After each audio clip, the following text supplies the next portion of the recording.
coucou, donc bonsoir à vous, j'espère que vous allez bien, toujours en ce jeudi, donc 9 janvier 2025. Euh, Vis-à-vis de ce que je vous ai partagé ce matin, j'ai pas trop de vues, mais enfin bon, il y a eu quand même une prédiction qui s'est avérée vraie de 2025. Bref, j'avais envie de vous partager, donc c'est à écouter, ça ne dure pas beaucoup, voilà. Donc on parle de Bribri, Macrotte demande le respect pour son mari, et certainement des choses peut-être que vous n'êtes pas au courant et qui sont quand même bons à savoir, comme quoi il y a des révélations qui éclatent au grand jour, comme je vous l'ai dit. Donc je vous fais juste écouter, voilà, donc j'espère que vous allez bien. En principe, demain, nous avons un soleil. Bon, la température va baisser, mais on se couvre bien. Nous sommes en hiver, n'est-ce pas?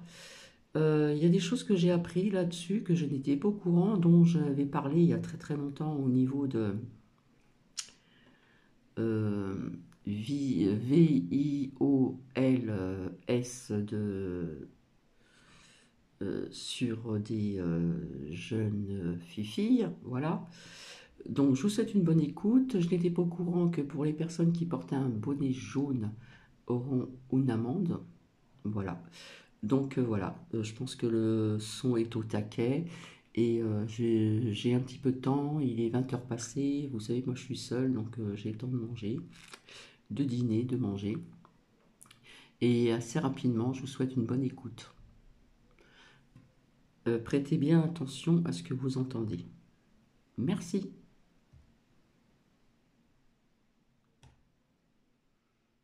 Bonnet jaune, c'est 135 euros d'amende. 135 euros d'amende, un bonnet jaune, donc faites attention si vous sortez avec un bonnet jaune, c'est 135 euros d'amende. Ils sont vénères en ce moment au gouvernement, les mondialistes partent en vrille et Thierry Breton, le premier, vous allez voir, il est complètement à l'ouest. S'il y a un remaniement ministériel, je le vois bien rentrer dans le gouvernement. Il est tellement à côté de la plaque, ce monsieur. On va commencer par lui. Dictature européenne, à l'instant sur RMC, l'ex-commissaire européen à la censure Thierry Breton vient de demander l'interdiction de X, donc de Twitter. Il y a la loi avec la possibilité d'interdiction, faisons-la respecter, dit Thierry Breton. Et c'est quoi son argument pour censurer Twitter? Il le faut pour protéger nos démocraties en Europe. Vous n'avez pas l'impression d'être en démocratie, mais bon, il nous l'apprend. Je vous avais dit à travers mes oracles aussi que je voyais certaines choses se passer au niveau donc, des réseaux sociaux. Censurons, c'est la démocratie. Donc c'est assez impressionnant. Plus on censure, plus on est démocrate.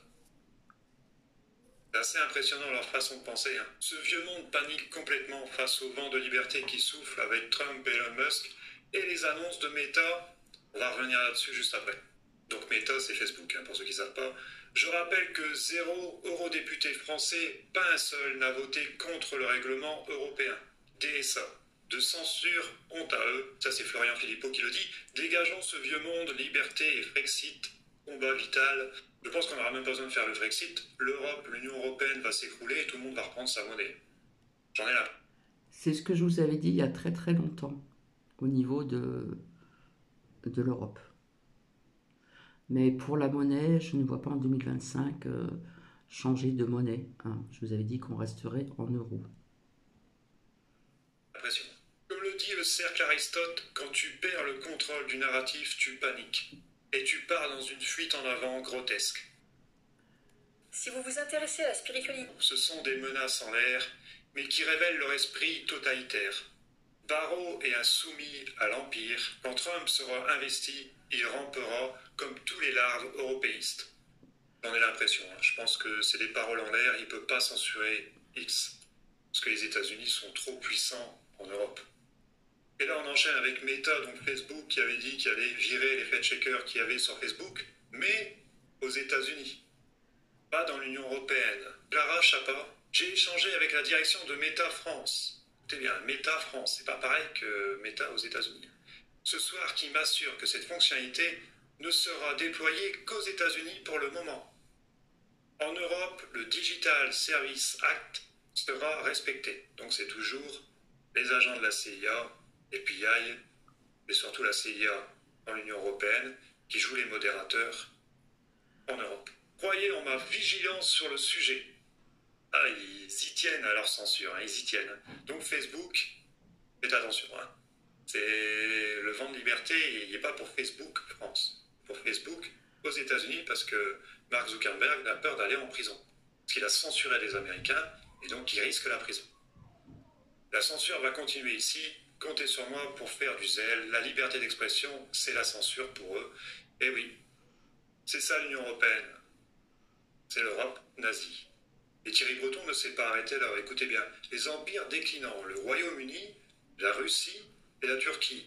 Alors pour le Royaume-Uni, on va en parler juste après, on ne peut pas lui donner tort. Par contre pour la Russie et la Turquie, je ne comprends pas. Déjà c'est étrange, il met la Russie, mais pas la Chine. S'attaquent tous à l'Union européenne car jaloux de nos progrès. Mais de quel progrès ils parlent? Vous avez vu l'Union européenne ou la France avoir fait des progrès? J'ai l'impression qu'on régresse, moi. Si vous avez vu des progrès, dites-les-moi en commentaire. Moi, je ne les ai pas vus.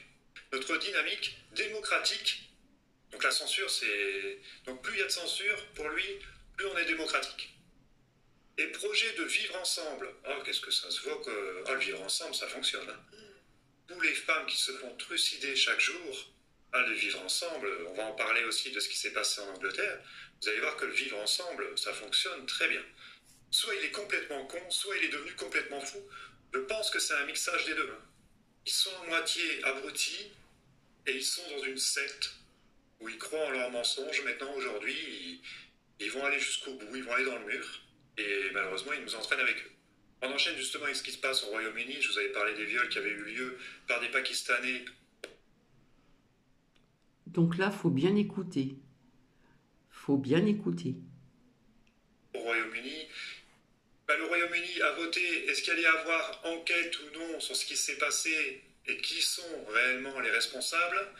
Vous allez être surpris du vote. Le parti travailliste, dirigé par Keir Starmer, récemment accusé par Elon Musk de complaisance envers les gangs de violeurs clandestins, vient de voter contre l'ouverture d'une enquête sur ces gangs criminels. Donc ça veut dire qu'il y a des gens très puissants qui sont sûrement mis en cause, voire peut-être la famille royale. Avec eux, on ne sait pas. Avec eux, on ne sait pas. En tout cas, avec ceux qui dirigent l'Angleterre, hein, pas les Anglais, ils n'y peuvent rien, eux, ils subissent. Mais avec ceux, comme nous d'ailleurs, avec ceux qui dirigent l'Angleterre, avec la famille royale, il faut s'attendre à tout par rapport à qui est incriminé dans cette histoire.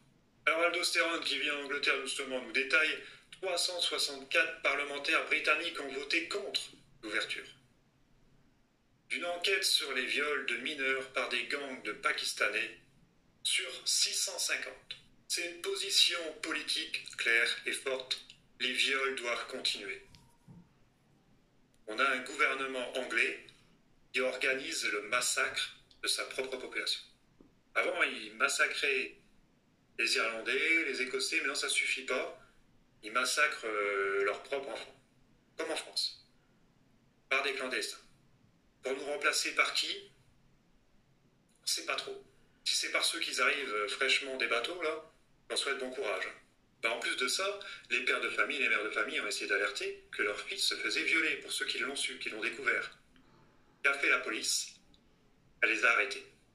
Elle a arrêté les pères de famille qui venaient porter plainte contre les gangs de Pakistanais. Des pères étaient arrêtés par la police quand ils essayaient de sauver leurs filles des gangs de violeurs. Mais ce qui choque nos mondialistes, ce sont les tweets d'Elon Musk. Ces gens-là sont à vomir. Ils sont à vomir. J'espère que toute cette clique de pédophiles en Europe, dans l'Union européenne et en Angleterre, qu'elle est sortie de l'Union européenne, j'espère qu'ils vont se casser la gueule, qu'ils vont prendre cher, parce que c'est quand même hallucinant tout ce qui se passe dans l'Union européenne avec les enfants. Et si ça se passe comme ça à l'Union européenne, alors qu'il y a quand même une police, il y a quand même certains juges qui essayent de découvrir certaines affaires, j'imagine même pas ce qui se passe dans le reste du monde.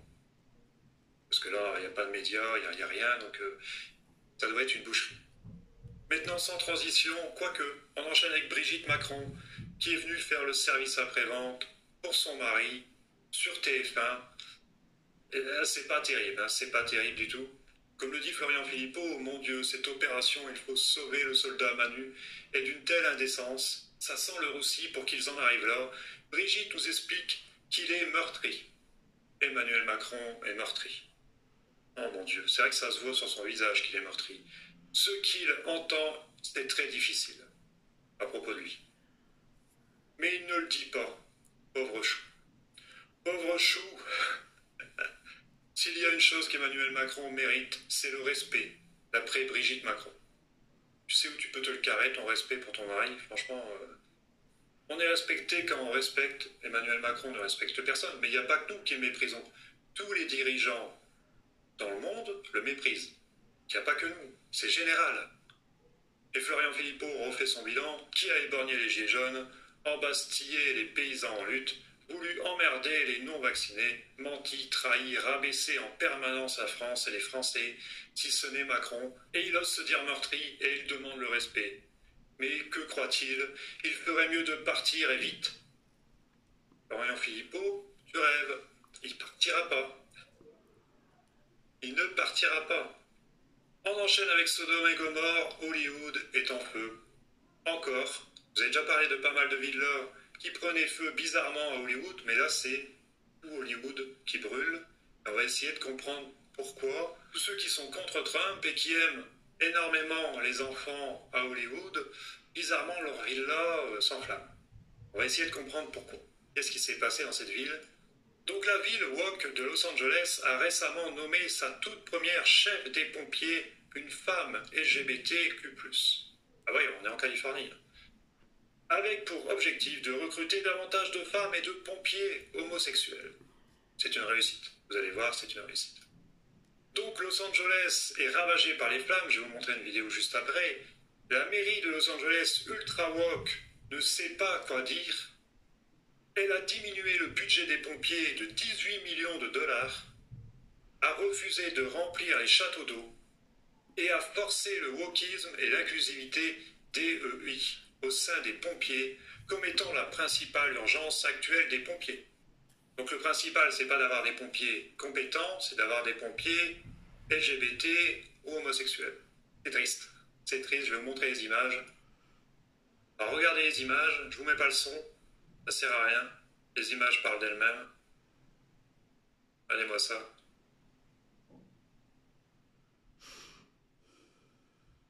Tout est en train de prendre feu.